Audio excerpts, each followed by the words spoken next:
तो और मेरे भाइयों कैसे हो यार आप सभी लोग। तो यार आप सभी लोगों का स्वागत है मानवा 007 में। एपिसोड की स्टार्टिंग में हम देखते हैं सियान मस्त आराम से एकदम खाना पीना लेकर आया होता है, किसके लिए, नहीं वूमिंग के लिए। और वो कह रहा होता है कि ये लो मैं गर्मा गर्म खाना लेकर आया हूँ तुम्हारे लिए। तभी जो वैन वैन होती है ना वो कह रही होती है सियान आप भी खाना खा लो, लेकिन भाई हमारा कह रहा होता है कि मैंने ऑलरेडी खाना खा लिया है। लेकिन हम देखते हैं जो ये बंदा होता है ना नी वूमिंग, वो मस्त आराम से उसने सारा खाना खत्म कर दिया होता है। तभी वैन वैन उससे कह रही होती है हाँ भाई तुम्हारा बर्थडे आने वाला है कुछ दिनों में। अब जैसी वो ये बात बोलती है ना वो बंदा भी कह रहा होता है कि हाँ तो क्या हुआ। अब वैन कह रही होती है कि तो तुम कुछ गिफ्ट वगैरह नहीं लोगे, क्या चाहिए तुम्हें बताओ। अब भाई हमारा कह रहा होता है कि वेल मैं चाहता हूँ कि तुम मेरे घुटनों में आके गिड़गिड़ाओ, मेरे पैरों में झुको तुम। अब जैसी वो ये बात बोल रहा होता है ना सियान भी लाइक क्या मेरी वाली से ये हरकतें करवा रहा है। तभी यहाँ पे वैन कह रही होती है कि लेकिन ऐसा क्यों भला, मैं तुम्हारा बर्थडे है तो मैं ये क्यों करूँ। अब वो कह भी रहा होता है कि तुमने ही तो बोला था ना, अब क्या हो गया, नहीं करना क्या, देख लो यार तुम्हारी जो ये बीवी है ना ये ऐसी हरकतें नहीं कर रही, क्या मतलब ये मेरे सामने झुक नहीं सकती क्या, इतनी बड़ी हो गई है ये। अब यहाँ पे वैन भी चिढ़ रही होती है। खैर तभी वो बंदा कह रहा होता है कि खैर छोड़ो जाने दो कोई बात नहीं, तो मैं कुछ भी नहीं करना है ठीक है।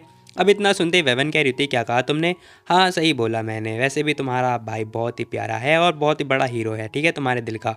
अरे अरे इससे अच्छा तो मैं झुक जाऊंगी, हीरो नहीं बनाना मुझे तुम्हें। तभी यहाँ पर ना ये बंदा कह रहा होता है कि ठीक है भूल जाओ कोई बात नहीं, इस साल ना मैं अपना बर्थडे नहीं मनाने वाला हूँ, मैं इसे स्किप कर दूंगा। अब इसी के साथ यहाँ पर भाई को याद आ रहा होता है, साथ ही कह रहा होता है कि ओह हाँ असुरा मुझे याद आया, आपको चिंता करने की कोई ज़रूरत नहीं है, इन फ्यूचर ना मेरी बहन का अच्छे से ख्याल रखना, नहीं तो मैं तुम्हारी हड्डी पसली तोड़ दूंगा। अब वो ना धमकियाँ दे रहा होता है सियान को। खैर तभी कह रहा होता है वैन से कि यार तुम्हारा जो ये हस्बैंड है ना इतना साय कैसे है, तो मैंने इसका इन फ्यूचर ना ख्याल रखना होगा ठीक है, ताकि ये साय ना रहे, बातें बातें करवाना सिखाओ यार इसे। अब एवन कह रही होती कि ठीक है मैं समझ गई, आपको इतना मतलब मेरा पेरेंट्स बनने की कोई ज़रूरत नहीं है ठीक है। तभी वो नोटिस कर रही होती है, सामने की तरफ देख रही होती है और कह रही होती है कि अरे आखिर तुम्हारी नाक से अभी भी खून क्यों बह रहा है, क्या हो गया भाई तुम्हें। अब हम देखते हैं भाई इसके नाक से ना खून वगैरह आने लगता है। ये बंदा कह रहा होता है कि अरे मेरे नाक से खून, हाँ हाँ मेरे शरीर में कुछ ज़्यादा ही खून है ना, इसीलिए बहुत ज़्यादा खून है मेरे अंदर, चिंता मत करो मैं बहुत ज़्यादा स्ट्रांग हूँ। खैर तभी नी वूमिंग को याद आता है कि यार उसे ना कुछ काम था। वो कह रहा होता है कि ओह शिट, मेरे को मेरे कपड़े कपड़े कहाँ है, मेरे को तो एक मिशन दिया गया था ना। खैर वो खड़ा होता है पूछ रहा होता है कि मेरे कपड़े कहाँ हैं। वैन कह रही होती है तुम्हारे कपड़े तो सारे गंदे हो गए थे। तभी वो पूछ रहा होता है, कह रहा होता है कि ला लो अपने हस्बैंड से बोलो अपने अपने कपड़े उतारे जल्दी फटाफट, मुझे काम में जाना है मेरे को। वैन कह रही होती है कि चिंता मत करो मैं तुम्हारे लिए 1 दर्जन कपड़े लेकर आई हूँ, मतलब एक जोड़ी कपड़े लेकर आई हूँ। और इसी के साथ में ना वो बंदा लेके जा रहा होता है, कह रहा होता है कि ठीक है बाकी मैं जा रहा हूँ, हाँ रात को मिलते हैं ठीक है, मैं तुम्हारे लिए खाना पीना बनाऊंगा।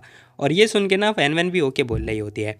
अब इसी के साथ में असुरा कह रहा होता है कि वेल तुम जा रही हो आज रात को, तुम यहीं पे रेस्ट करने वाली हो क्या। वैन कह रही होती है कि तुम भी आ सकते हो रेस्ट करना हो तो। खैर तब ये बंदा कह रहा होता है कि वो सब तो ठीक है लेकिन लिंग लॉन्ग, उसका उसका मैटर भी तो देखना है ना मेरे को। ओह हाँ याद आया। अब इसी के साथ में असुरा जा चुका होता है, कह रहा होता है कि ठीक है फिर मैं जा रहा हूँ, तुम भी अपना ख्याल रखना ठीक है। वैन भी ओके बोल रही होती है। और इसी के साथ सीन शिफ्ट होता है, रात वगैरह हो चुकी होती है और यहाँ पर हम देखते हैं नी फैमिली के अंदर ही होती है और सो रही होती है मस्त घोड़े बेच के। कुछ टाइम के बाद आती है, वहीं हम देखते हैं नी जो वूमिंग होता है ना उसने खाना पीना बनाया होता है। कह रहा होता है तुम जाग गई, आ जाओ बैठो, तो मैंने तुम्हारे लिए खाना पीना बना दिया। अब वैन देखते खाना, कह रही होती है क्या मैंने एक्सपेक्ट नहीं किया था कि आप खाना बनाओगे। अब यहाँ पे ना नहीं कह रहा होता है कि अरे बोलो मत, ये सारे तुम्हारे फेवरेट है, बचपन में तुम्हें बहुत ज़्यादा पसंद है ना, ये लो। अब वैन जैसे जो टेस्ट करते हैं ना उसे बहुत ज़्यादा प्यारा लग रहा होता है, लाइक बहुत ज़्यादा ही अच्छा होता है। तभी नेमलेस नहीं कह रहा होता है कि मैंने ना एक बहुत बड़ा वाला काम ले लिया तो मेरे को वो निपटाने जाना है, थोड़ा टाइम लग जाएगा, बाकी तुम अपना ना अच्छे तरीके से ख्याल रखना। अब वो ना बार बार यही बातें बोले जा रहा होता है कि तुम अपना ख्याल रखना, लेकिन वैन को बिल्कुल भी नोटिस नहीं होता है। वैन कह रही होती है कि ठीक है मैं समझ गई, आखिर इसे हो क्या गया है, मुझे पता है मेरी लाइफ इंपॉर्टेंट है। खैर तभी वो बंदा कह रहा होता है कि ठीक है मैं जा रहा हूँ, तुम लोग अपना आराम से खाना पीना खाओ। जाने से पहले उसने बोला होता है कि लड़ाई झगड़ा नहीं करना है ठीक है।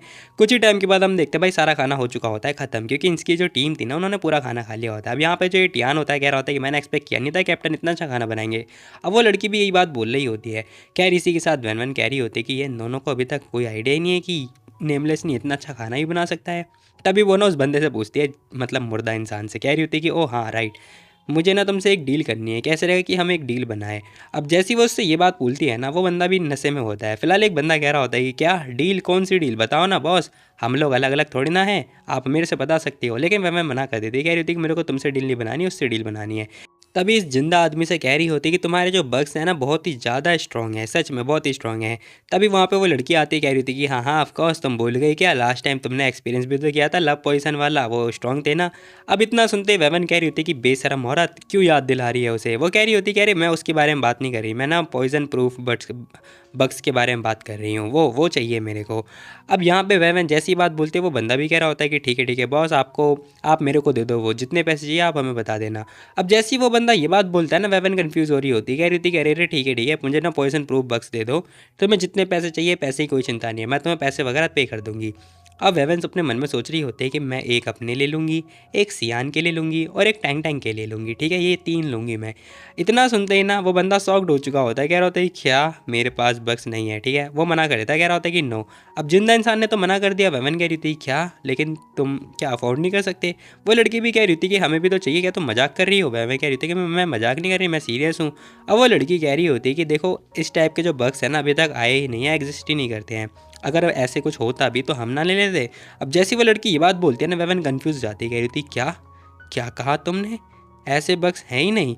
अब जैसी वो ये बात बोलती है टियान टियान भी कह रहा होता है कि हाँ हाँ सीरियसली ऐसा कोई है ही नहीं, अगर होता तो फिर क्या हम लोग नहीं ले लेते, बताओ जरा। तभी वैन वैन बोल रही होती है कह रही होती है लेकिन इस जिंदा आदमी ने हमारे कैप्टन को दिया तो था, मतलब तुम्हारे कैप्टन को दिया तो है एक। अब जैसी वो ये बात बोलते हैं ना ये दोनों शॉक्ड हो जाते, कह रहे होते क्या इसके पास है, ओए जिंदा आदमी इधर आ जरा। अब दोनों जने उसकी कॉलर पकड़ रहे हैं तो कभी बाल पकड़ रहे हैं। वो लड़की कह रही होती है कि तू बॉस और तुम दोनों मिलकर कुछ ना कुछ छुपा रहे हो, तुमने इतने बड़ा अचीवमेंट कर लिया, हम लोगों के साथ शेयर क्यों नहीं किया, बताओ मुझे। अब ये दोनों लड़े जा रहे होते हैं, ये बंदा नहीं वो बस मना करे जा रहा होता है। जैसे ही वो मना करता है ना ये लोग भी कह रहे होते हैं कि ओह थैंक गॉड, हे मुझे पता चल गया ऐसा ऐसा कुछ भी नहीं है, ठीक है अगर ऐसा होता तो क्या ये बंदा अपने इतना लापरवाह होता, बताओ जरा। ये अपने साथ में ना पॉइजन वगैरह लेके घूम रहा होता कहीं ये मर ना जाए इसीलिए। अब जैसे ही वो बंदा ये बात बोलता है ना वेवन खड़ी हो जाती है, कह रही थी कि फिर इसका मतलब पॉइजन प्रूफ बक्स नहीं है, तुमने नहीं दिया कैप्टन को। वो मना कर देता है, जैसे ही वो मना करता है ना वेवन शॉक्ड हो जाती है, कह रही होती है इसका मतलब। तभी भाई सीन शिफ्ट होता है और हमें ना बिजली कड़कती हुई दिखाई दे रही होती है, मतलब बारिश वगैरह आ रही है। और हम देखते हैं जो वैन वैन होती है ना वो एक जगह जा रही होती है और यहाँ पे बहुत गंदी वाली बारिश आ रही होती है। और तभी हमें दिखाई देता है हमारा नेमलेस नी जो कि नीचे ही लेटा हुआ होता है। और ये बंदा सच में अब निपट चुका है, मजाक नहीं कर रहा हूँ मैं, ठीक है हंसना मत। फिलहाल हम देखते हैं वैवन आती है, वो रो रही होती है, कह रही होती है कि भाई तुम्हारे पास कोई भी पॉइजन प्रूफ बक्स नहीं था, फिर तुमने मेरे को झूठ बोला, इसका मतलब वो सारी चीज़ें झूठ थी। अब यहाँ पे वैन को सारी बातें पता चलती हैं कि क्यों आखिर इसका भाई बार बार कह रहा था कि अपना ख्याल रखना। और इसी के साथ वो लड़की रोए जा रही होती है, कह रही होती है भाई मैं प्लीज़ ज़िंदा हो जाओ, मैं तुमसे भीख मांगती हूँ, प्लीज़ एक बार ज़िंदा हो जाओ। तभी हम देखते हैं उसके फ़ोन पे फिर से कॉल आ रही होती है किसी की। अब वो फ़ोन उठाते हैं, सामने से और कोई नहीं बल्कि सियान ही होता है। सियान कह रहा होता है कि वैवन क्या हुआ तुम्हें। वैवन बताती ही कह रही थी कि मेरा भाई प्लीज़ मदद करो। अब वो पूछ रहा होता है कि हुआ क्या, और इसी के साथ में हम देखते हैं वो उसे बताती कह रही थी कि मेरा भाई ने झूठ बोला था, नी के पास कोई सा भी पॉइजन प्रूफ बक्स नहीं था, उसने बस झूठ बोला मेरे से। और इतना कहते ही भाई वो लड़की हो चुकी होती है बेहोश। इसका मतलब वैन वैन अपने भाई के साथ ही टल गई है, जो भी है पता नहीं। अब सीन शिफ्ट होता है और हमें एक फ्लैशबैक दिखाई देता है जहाँ हम देखते हैं नेमलेस नी होता है जो कि कह रहा होता है तुम में से किसने भी मेरी बहन को छेड़ा ना सालो सबको मारूंगा घेर घेर के। अरे इट्स हो गए, मैं ठीक हूँ चिंता मत कर, ठीक है बहन। इतना सुनते ना वैवन अपना मुंह बना रही होती है, मुझे नहीं पता क्यों, लेकिन हाँ तभी वो उससे कह रही होती है कि हे भाई सुनो, तो मैं ना ऐसे ऐसे कोई करने की कोई जरूरत नहीं है, मुझे प्रोटेक्ट मत किया करो, ठीक है खेल खेल में चोट लग जाती है। लेकिन हम देखते हैं नेमलेस नहीं कह रहा होता, कह रहे तो क्या हो गया, मैं हूँ ना, मैं तुम्हारा भाई हूँ, ठीक है मैं तुम्हें प्रोटेक्ट नहीं करूँगा तो और कौन करेगा, मैं हमेशा तुम्हें प्रोटेक्ट करता रहूँगा, ठीक है। और वैसे भी यार तुम मेरी बहन हो। अब जैसी नेमलेस ने ये बात बोलता है ना तभी हम देखते हैं वेवन की नींद खुल जाती है और ये लड़की ना सो के उठती है, यानी कि ये सपना देख रही थी ना भाई, हकीकत था वो। खैर तभी टैंग टैंग आता है, वैन वैन कह रही होती है कि मेरा भाई कहाँ पर है। अब सियान भी यहाँ पर आ चुका होता है, टैंग टैंग अपनी मॉम को हक करता है, कह रहा होता है कि मॉम आप चिंता मत करो। अब वेवन पूछ रही होती है कि कहाँ है तुम्हारे मामा। खैर यहाँ पर टैंग टैंग बता रहा होता है, कह रहा होता है कि मामा मामा को एक बहुत बड़ा वाला मिशन गया है, वो अपने काम के लिए बहुत दूर जा रखे हैं। अब वो ना ये बात बोल रहा होता है, सियान बाहर की तरफ आता है और वो कॉल लगा रहा होता है फटाफट अपने बटलर को। कॉल लगा के कह रहा होता है कि जल्दी पता लगा कि आखिर ये है कहाँ पर और इसके पीछे कौन है, जल्दी पता लगा। फिलहाल सीन शिफ्ट होता है और हमें ना इसका प्रिजन का सीन दिखाई दे रहा होता है जहाँ हम देखते हैं असुरा ने पता है उस लड़की को बांध रखा होता है। खैर ये लड़की कह रही होती है कि तो क्या हुआ तुम्हें पता चला, बताओ मुझे, मज़ा आ रहा है मुझे तेरी शक्ल देख के। वैमन इसके पास आते ही कह रही होती है तुझे क्या लग रहा था कि मैं तेरे से इन्फॉर्मेशन वगैरह निकलवाने के लिए आई हूँ। अब वो लड़की कह रही होती है लेंग लॉन्ग कह रही होती है कि ओ हाँ मुझे याद है तुम्हारा भाई उसे जहर दे रखा था ना। क्या वो मर गया? जैसी वो ये बात बोलती है ना, वेवन की किलस जाती है। वेवन मारती है एक मुक्का उसके मुंह पर खींच के। अब जैसे ही वो उसके मुंह पर मुक्का मारती है ना, सीरियसली भाई इसकी शक्ल देखना, तुम लोग भी देख के हंसने वाले हो या फिर डर जाओगे। खैर हम देखते हैं भाई इसके 2-3 दांत टूट चुके होते हैं, 3 मतलब।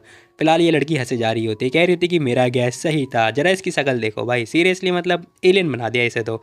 और ये लड़की कह भी रही होती है कि बताओ कैसा फील हो रहा है तुम्हें, तुम्हारा भाई तो मरने वाला है ना, क्या तुम अपना दुख मेरे साथ शेयर करोगी? अच्छा लगेगा। तभी वैन कह रही होती है कि मुझे पता है तू लेजिटमेट चाइल्ड है, और हाँ मेरे को बस एक ही बात बोलनी है, आखिर वो इंसान कौन था जिससे तू लास्ट टाइम मिली थी? तेरे पास सिर्फ एक ही मौका, और ये लेजिटमेट गोल क्या है तेरा? वो लड़की कह रही होती है कि खुद ही पता लगा लो ना, तुम्हें ज़्यादा पूछना है तो खुद ही पता लगा लो। वैन कह रही होती है कि ठीक है, एक लास्ट और क्वेश्चन, मेरे पेरेंट्स कहाँ पर है? क्या तूने कुछ किया उनके साथ में? ये बस एक लास्ट मौका है तेरे लिए। इतना सुनते हैं ना वो लड़की हंसने लगती है, कह रही थी कि हा हा हा हा, ऑफ कोर्स वो मेरे ही कारनामे हैं। अगर तूने मेरे को कुछ भी किया तो किसे पता वो कब तक जिंदा रहेंगे, हालांकि वो जिंदा ही हैं, ठीक है। इतना सुनते ही ना भाई वैन कह रही होती है गुड, बहुत ही बढ़िया, अब मैं तुझे बताती हूँ कि क्या कर सकती हूँ मैं।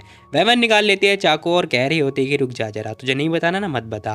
फिलहाल हम देखते हैं वो लड़की कह रही होती है कि हे मजाक करना बंद करो, ठीक है ना, तुम्हारे पेरेंट्स अभी भी मेरे हाथ में है, अगर तूने कुछ भी किया ना तो मैं उसे कब का मरवा दूंगी।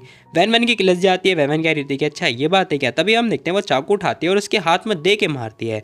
वैन ने उसके हाथ में चाकू घुसा दी होती है। वो लड़की चिल्ला रही होती है, कह रही थी कि हाँ ये साली पागल औरत, इसने सच में चाकू मार दिया मेरे हाथ में, इसकी तो पागल हो गई क्या तू? लेकिन तभी भाई वैन ना उसके गर्दन की तरफ चाकू लेकर आ चुकी होती है। अब ये लड़की ना डर जाती है, जो लिंगलोंग होती है। पहली बार भाई इसकी आंखों में खौफ दिखाई दे रहा है। वैन इसका मुंह पकड़ती है, कह रही होती है कि मत बता, नहीं जानना मेरे को कुछ भी। वैन ना बहुत ज़्यादा गुस्से में होती है। फिलहाल हम देखते हैं जो लिंगलोंग होती है वो बताने के लिए रेडी हो चुकी होती है, कह रही थी मैं सब कुछ बताती हूँ, सब कुछ बताती हूँ। लेकिन हम देखते हैं वैन कह रही होती तूने मेरे भाई को मारा है। तूने नहीं बल्कि तेरे पीछे जितने भी लोग हैं उन सब ने मेरे भाई को मारा है, और इसी के साथ खचाक ले बेटा, उसका हो गया कांड। जो भी है उसने उसकी गर्दन ही लपेट दी होती है। फिलहाल हम देखते हैं वैवन ने एक बहुत बड़ा वाला कांड कर दिया होता है, और तभी वो असुरा भी आ चुका होता है उसके पास में। अब सियान भी यहाँ पर आ चुका होता है। वैवन उसके कंधे मतलब उसके पास आती है, रो रही होती है और कह रही होती है कि मैं अपने भाई को बहुत ज़्यादा मिस कर रही हूँ, सियान कहाँ है वो? अब यहाँ पे ना सियान भी कह रहा होता है, उसे समझा रहा होता है कि हाँ वो एक बहुत बड़ा वाला हीरो था, एक ग्रेटेस्ट हीरो था। अब इसी के साथ सीन शिफ्ट होता है, हमें कुछ दिनों के बाद का सीन दिखाई देता है। अब यहाँ पे ना नेमलेस नी की इन लोगों ने पता है कब्र खोद दी होती है, जहाँ पर हम देखते हैं वैवन कह रही होती है कि मेरे को अंकल ने बताया कि आपने ना आप गए थे फैमिली के ऊपर, जो भी अटैक हो रहे थे उन सबको निपटाने के लिए, उन सबका ख्याल रखने के लिए। आपने ऐसा क्यों किया? आपने झूठ बोला मेरे से, है ना? आप बहुत बड़े वाले झूठे थे। अब यहाँ पे ना वैवन सारी बातों से एक्सप्लेन कर रही होती है। साथ ही हम देखते हैं वो उसके ऊपर ना वाइन वगैरह भी डाल रही होती है, कह रही थी कि मुझे पता है कि तुम्हें वाइन भी बहुत ज़्यादा पसंद है, तो ये लो चखो इसका टेस्ट कैसा है, और हाँ ये रही तुम्हारी फेवरेट चीज़। अब उसने सोने की ईंट भी रख दी होती है। साथ ही हम देखते हैं बहुत ज़्यादा रो रही होती है और अपने भाई को बहुत ज़्यादा मिस कर रही होती है। इसी के साथ में सोच रही होती है और कह रही होती है कि अगले जन्म में ना आप नहीं बल्कि मैं आपको प्रोटेक्ट करूँगी, प्लीज़ अगले जन्म में मेरा भाई बनना ताकि मैं आपको प्रोटेक्ट कर सकूँ। और इसी के साथ में हम देखते हैं वैवन ना बस ये सारी बातें सोच रही होती है कि कैसे उसके भाई ने उसको प्रोटेक्ट वगैरह किया था। खैर इसी के साथ ये एपिसोड जाता है खत्म। बाकी तुम लोग बताओ तुम लोग को ये वाली वीडियो कैसी लगी। तो मिलता है कल एक और नई वीडियो, तब तक के लिए टेक केयर, बाय बाय। जाने से पहले वीडियो को लाइक कर देना, और हाँ जाने से पहले ये बताना कि क्या आप लोगों को सच में लग रहा है कि नेमलेस नहीं निपट चुका है या फिर नहीं, बाकी मेरे को कोई आइडिया नहीं है।